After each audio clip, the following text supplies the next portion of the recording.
I'm going to start with borrowing from a legendary story, The Wizard of Oz. It's one of my favorites.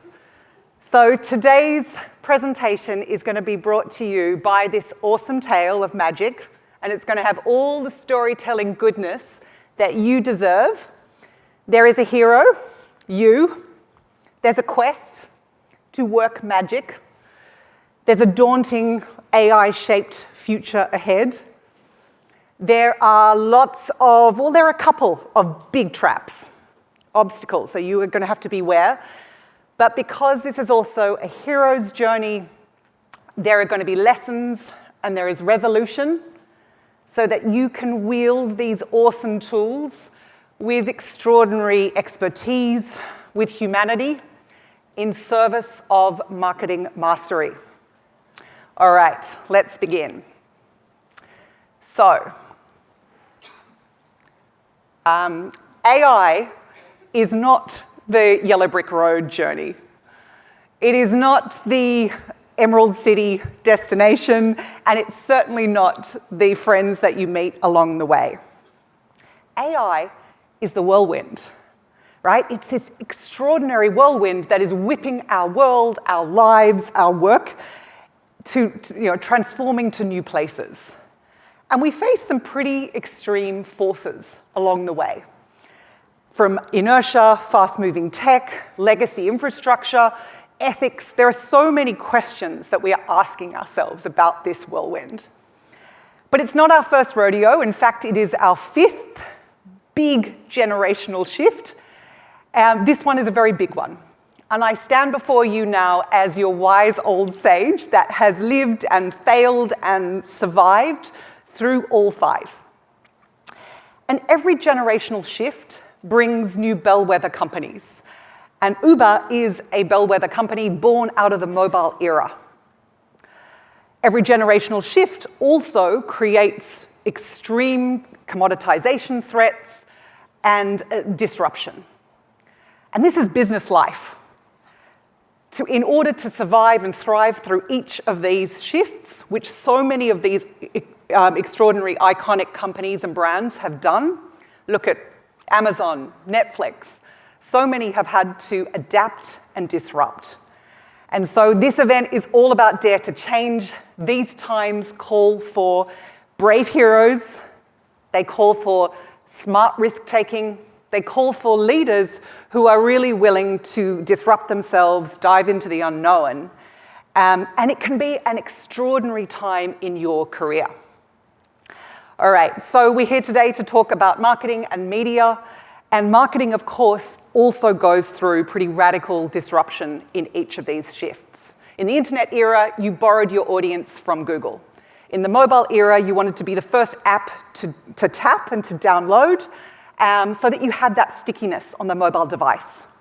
Now in the AI era, as we look ahead in the next couple of years, we will have two audiences. We will have humans.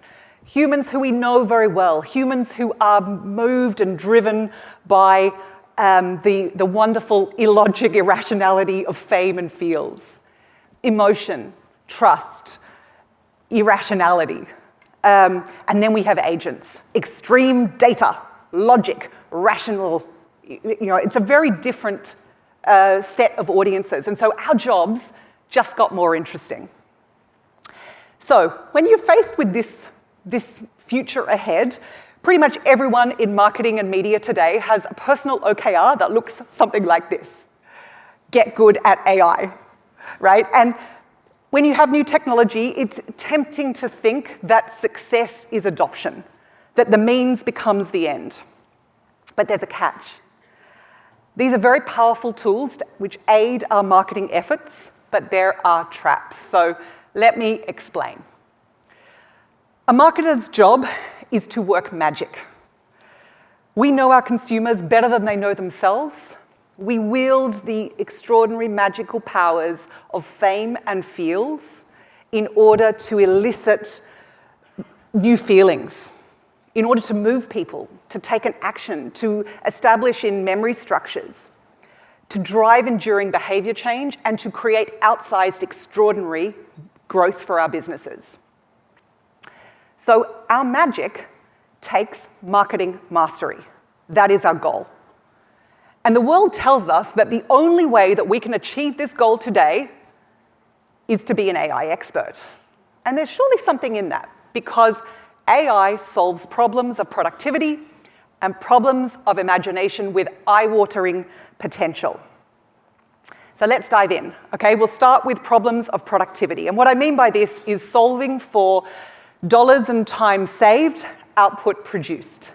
And this is where many companies are focused today, and there's tons of opportunity within Uber marketing. I will take you through a lot of examples of what we are doing today, because we've looked at our whole marketing life cycle, from insights development, strategy, brief, creative concepts, testing, go-to-market plan, media planning, to find where are there opportunities for productivity gains.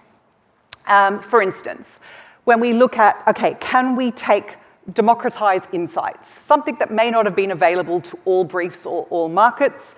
For instance, embedding AI bot moderators into quant studies to get qual-level rich insights.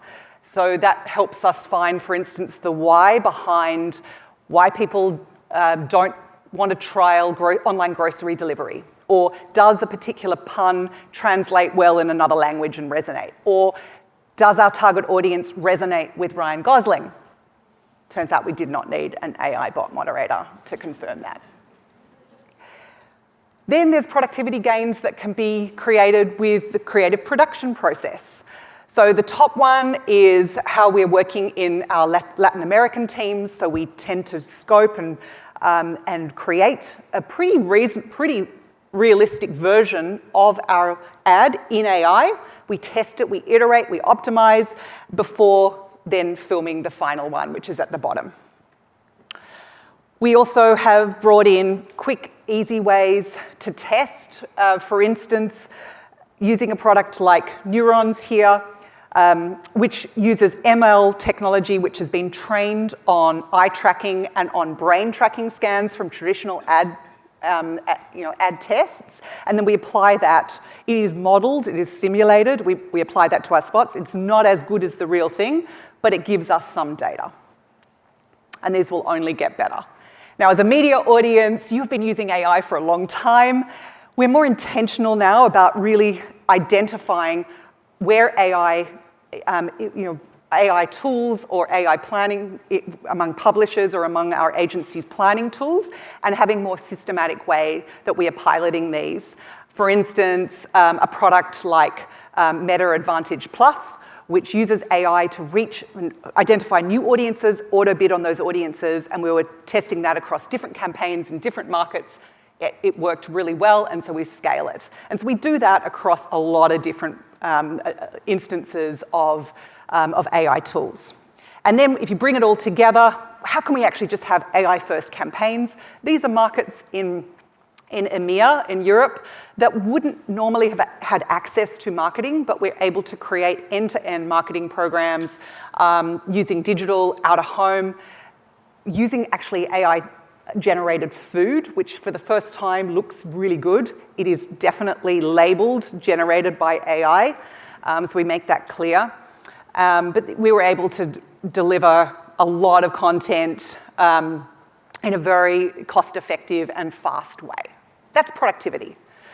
Okay, but it's not creating something brand new. Like, it's not solving for a new innovation, a new experience. And that's where you look to problems of imagination.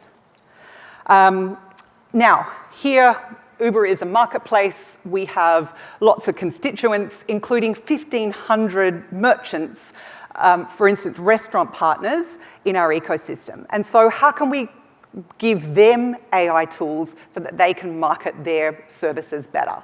So for instance, AI can identify where we have really low quality food imagery on the platform. It then will enhance that imagery.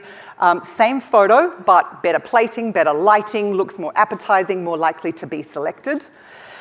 Same thing with restaurant, with menu descriptions from restaurants, and then also providing live order chatbots between merchants and their customers. Next one is commute alerts, which would have been great for me this morning because I was a little bit late. So here you are, you may have this you may have had this experience yourself where you are running a bit late, you've left it too late to get a bus, you think, gosh, okay, I'm going to order an Uber, and then it says, it's particularly busy right now, Uber's 8 minutes away and there's surge pricing. And you go, oh God, I wish I ordered it like 20 minutes earlier. And so with commute alerts, you put in your times that you travel to and from work and the days of the week, and it then will take, using AI, it takes signals, including drivers on the road, your history, even weather. It will put these together and it will then alert you when you need to book the Uber to get there on time, and then we will bring in also predictive pricing. So it's a really delightful, very useful service that our customers want. AI and autonomous really go hand in hand, and autonomous is a really big part of Uber's future, both in delivery with cute little autonomous robots like this one in Tokyo, delivering things to you, as well as autonomous vehicles, riding, which are doing really well in America and will start rolling out around the world. And so here, AI is super important for efficient route planning, for safe navigation. It can swiftly avoid obstacles along the way. So there's tons of these examples where there are new services in every sector, whether it's art and music, whether it is architecture, urban planning, therapy. I think we've all heard that therapy's become this really big use case. And then, of course, disaster relief. There was an extraordinary example from Syria and Turkey with the airport there where AI and drones mapped collapsed buildings in real time, which ensured that rescue teams could actually go out and rescue much more quickly. Right, so let's turn to marketing. I think we're still in really early days in how AI is solving problems of imagination. But I think there are early pioneers, and I know that you will already know these examples, but I put them up here because I think they are really, they're pioneers, and I think it's worth really recognizing the work that they are doing. For instance, a couple of years ago with France and the World Cup, Orange put out using deepfake technology, really shone a light on biases in women's sport. And then O2 in the UK launched the Daisy, the scammer, the Daisy scammer, who scammed the scammers, kept on the phone a long time, so that was using an AI grandma to scam the cybersecurity, or the hackers. And then finally, if you haven't seen Kalshi, but it was doing the rounds a few months ago, and I think this was an extraordinary example of human storytelling, but brought to life through extraordinary AI-driven creativity using VO3. And the behind-the-scenes example here was also great. But because we're a media audience, I'm really inspired by how AI is reimagining media, and quite traditional media. And so the examples that I'm sharing here, I think feature that. First is reimagining CRM. Now, I think this example from Tada, and this is a beer example from Mexico and RGA, shows how to make personalization truly delightful, not creepy. So using what is left in your cart, the abandoned cart, they then create stories based on what would have happened if you had ordered those 5 beers or that cider. And so they generate personalized stories that feature your abandoned cart. It's also brought to life with AI-generated illustration, and they're completely zany, and the campaign performed really well. What about reimagining analog radio? I love this example from Google and Soda Slice, and so check out how they launched an iconic 90s soda slice. So how do you tell the masses that the slice radness of the past is back, but better? Like you would in the 90s, by launching a real analog FM radio station all about soda. Then, make it fresh by filling the airwaves with content made possible by Google's suite of AI tools. We collected all the real references that made the 90s so unforgettable and used Google's AI tools to mine the results to produce hours of programming. The new 106.3 Fizz FM. LA's home for pop hits that didn't exist until now. Okay, so watch the full case study. It's so clever, the way that they've used AI to recreate all this, 80s cultural references from music to imagery. What about telemarketing? Telemarketing that no one thought about, but AI has actually made fun and relevant again. So here, telemarketing plus Vanilla Ice, how could it go wrong?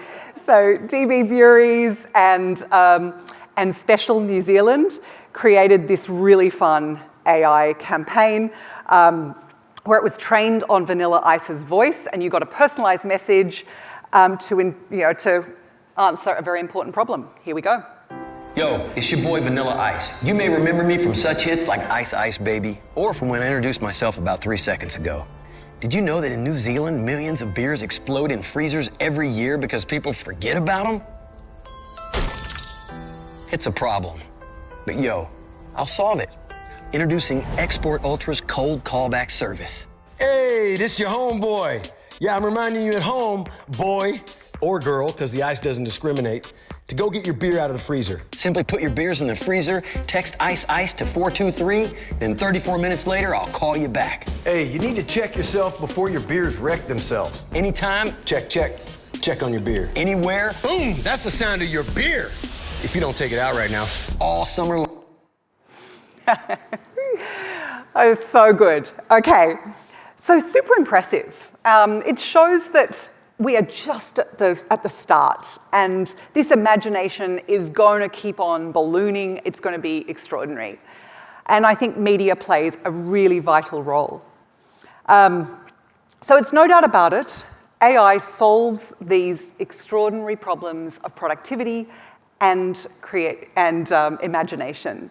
But heroes, I warned you to beware. Both of these productivity gains also lead to traps. The productivity trap and the imagination trap. And both of these traps can undermine our ultimate goal, which is genius-level marketing mastery. So here's the productivity trap. There is a productivity dividend from AI, which is time and dollars saved, output increased. And because you can measure this dividend very easily, you focus on it more. And because you get to good enough so quickly, you lose sight of the more important goal, which is better than anyone else. And then the content-hungry algorithms demand more and more of this good enough content or output, which amplifies the race to marketing mediocrity. Dun, dun, dun. I feel with this room, when I say marketing mediocrity, I want you to say misery, okay? Okay, not good enough. Also referred to as an extraordinary waste of money, also referred to as a fast-track ticket to commoditization. Marketing mediocrity, misery. All right, so let's turn to the imagination trap. How do we think? How do we create? If you ask a creative person to describe their process, they won't be able to explain it to you. They'll sort of say, oh, well, look at a wall, or they just won't be able to articulate it. And it will be highly individual. Edison described it as 1% inspiration, 99% perspiration, which means that the bulk of imagination comes from the process. So here's the imagination trap. AI supercharges the expansion of ideas. But ideas were already cheap. AI just makes them cheaper. And worse still, it can remove creative people from important parts of the creative process. So you start using AI, and before you know it, you are no longer writing. You're no longer drawing. You are no longer diving deep into your craft and wrestling with the very process that enriches your ideas and makes them better. So the trap here is that you lose sight, you lose touch with the process, your ideas remain superficial, your imaginative work drops from genius level to good enough. Marketing mediocrity? Misery, yes. So, heroes, here we are. We are faced with these extraordinary tools, and we are faced with traps that will prevent you from realizing your own magic. So they are traps that will result in your jobs being supplanted by a machine or by a human who has avoided those traps. So what do? Do you give up? No. Do you go back? No. Brave heroes, you are going to move forward, but you do it with vigilance, with your eyes wide open. And so this is where I think we have to pause, and we need an ethos. We need guiding principles that are going to allow us to move forward and to take advantage of these extraordinary tools, but to do it with vigilance. So let's go ahead. I have articulated 4 very simple principles which I use in my team, and they are called the AI without losing our magic principles. I'm going to say them, we're going to say them together. We play, we bin, we go deep, we bank time. Let's say them, okay? We play, we bin, we go deep, we bank time. Thank you. Okay, we're going to dive in and go through them. So let's start with we play. This is a fun one. Because we don't actually really know what we're doing, because the technology is moving so quickly, we have to play with it. We have to use it every single day. We have to try every single tool. We have to just experiment, see what works. And I actually think the action of bringing play and experimentation back into our teams has broader impacts than just us becoming better at AI. It brings back that amazing benefit of experimentation, of adaptation, which is a cultural element that we are going to need in our Dare to Change mantra. Okay, so at Uber, what we do is we have enabled everyone with enterprise-level tools. We encourage daily use. We have about 44 different pilots going on. We share when something works really well. I also love seeing from our agency partners, like I know you do, things like you have competitions. You are constantly trialing different things. And so our framework here is explore, we experiment a lot, we share the learnings of those experiments. It is really hard to get a benchmark because everything moves very quickly, so beware of that. The other thing I will notice is it is really extraordinary to see where the champions or where the extraordinary people on the tools are. They pop up in quite unusual places, and when you find them, champion them.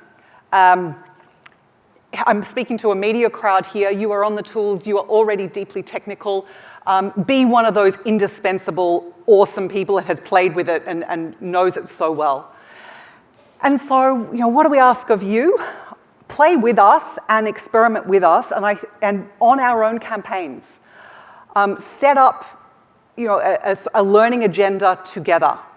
Maybe we carve out investment for, okay, what are we going to learn from this element of our campaigns, and be very open about that experimentation process. I think we can also learn so much from you because you will be on the forefront. So bring those learnings in.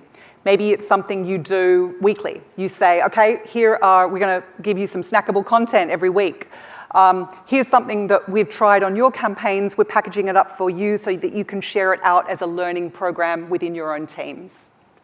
Here's what didn't work. That's also really important. Okay, next, we bin. We need an escape valve to avoid that productivity trap. So good enough is not acceptable when genius level is required. This is already really hard to manage. But what happens when our output increases with the content-hungry algorithms, when we start having AI-generated content that is designed by its own derivative checklist and it's marking its own homework? Marketing mediocrity, misery. So every single one of us has got to step outside this process, operate the escape valve, and bin when we see average work. And that is not just creative work. That is also strategies. That is also plans. You've got to have the highest possible bar. So for you, what do we want from you? Be our chief binner. When you see AI is going to flood you with sort of good enough ideas, and your job is to find the genius within them. Don't come to us with the sort of 50 different audiences that the AI planning tools have given you. Really use your own human intelligence to curate and to stand behind what you think is going to truly make the difference. And of course, you can also use AI to sort of unleash the robot wars and use AI against each other. It's a super nerdy fight club. All right, next we go deep. All right, now just like the scarecrow has no brain, it is so easy to delegate your creative thinking, your critical thinking to AI, and I'm sure you have all found this. You start asking, and sometimes a very complex multi-stage process, and you ask AI or your LLM or whatever tool you're using, and it comes back with something wonderful. Can you explain it? Do you actually truly understand what it has given you? Can you defend it? And I am shocked, and there's so much research on this, but I'm shocked how quickly this happens to me. So be so eyes wide open here. Do not delegate your critical thinking about anything that is truly valuable. Embrace the process, just like Dorothy, who went along the yellow brick road. She learned as she went. She didn't just get straight there. The process is so important. The process of strategy is so important. The process of creativity is so important. It is hard to shortcut that. There will be aspects that you can shortcut. And of course, you can use AI to enrich the process and to test your thinking and your limiting beliefs. It is wonderful at doing that. But you've got to know that the process is part of the job. And just like Glinda, I'm having fun with this metaphor, Glinda opened Dorothy's eyes to the wonders of the world. Also, you are going to be really conscious of stepping outside the algorithm and expanding your human inspiration and your human mastery. So are you stepping outside of your own bubble? Are you stepping outside of your own domain? Are you discussing ideas? Are you experiencing the world? If you're only reading online, you are actually just in the algorithm and you are not able to offer anything beyond the algorithm. And so be super conscious of that. So our mandate for you is, how can you go really deep with our brands? AI will tell us what is happening, but how can you tell us the why behind it? As marketers, we have our own experience, our career experience, our life experience, and we have deep expertise in our own industry. You will have a breadth of experiences that come from other industries. Bring that in. It is so valuable, and particularly as times are changing so much. So be very conscious of bringing the outside world in. And I think your presentations and your recommendations to clients should bring a lot of that external inspiration in. You're also, you can also dive a lot deeper into the why behind insights. Become strategic anthropologists. Again, volume is not an answer anymore. It is really the depth and the why and more insight. And then finally, what do we bank? We bank time. On average, our team claims that to save around a few hours every week. And it goes up all the time. So I think it's like 5 to 10 hours a week at the moment. I think it will continue to go up. So those productivity tasks that can be automated are incredibly valuable. We should take that time. We should bank it. But then what do we do with the saved time? I think we need to invest that saved time back into marketing mastery, into the genius level inspiration, into building our own capabilities. It's got to be in service of working more magic. And so what does this mean for you in the media community? I think it means being really transparent about where you are saving time and what that time is going to be used for. So at the start of a project, maybe you say, hey, we're going to save 15 hours of reporting time and planning time. We're going to use that proactively to give you recommendations on, maybe it's competitive insights or competitive strategy. Maybe it's an innovation play. We're going to use that time, we're going to put it into a test and learn agenda, or we're going to innovate in this space. So I love this. This is an amazing opportunity for us to grow more, to drive more, but we have to be super conscious of how that productivity is being used.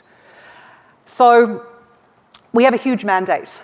It will not be possible without AI and without your human ingenuity and marketing mastery. And so I think it is good exercise to ask yourself these questions quite regularly. What can a machine do better than me? And what can I do better than a machine? And the machine will probably evolve very quickly in the next couple of years. All right, heroes. This is an extraordinary whirlwind. It is taking our industry, our jobs, our products, our brands to new places. Don't be afraid or fear the new. There's going to be so much that we don't understand. Beware of the traps, but don't settle for mediocrity. Don't lose touch with the process. You're going to navigate the process. You will team up with a machine. You will understand where your human ingenuity is so unique and needed. It's going to unlock extraordinary bionic superpowers in all of us. And I think it's going to be the most exciting and fulfilling time in your careers. So we're on our way. Thank you so much.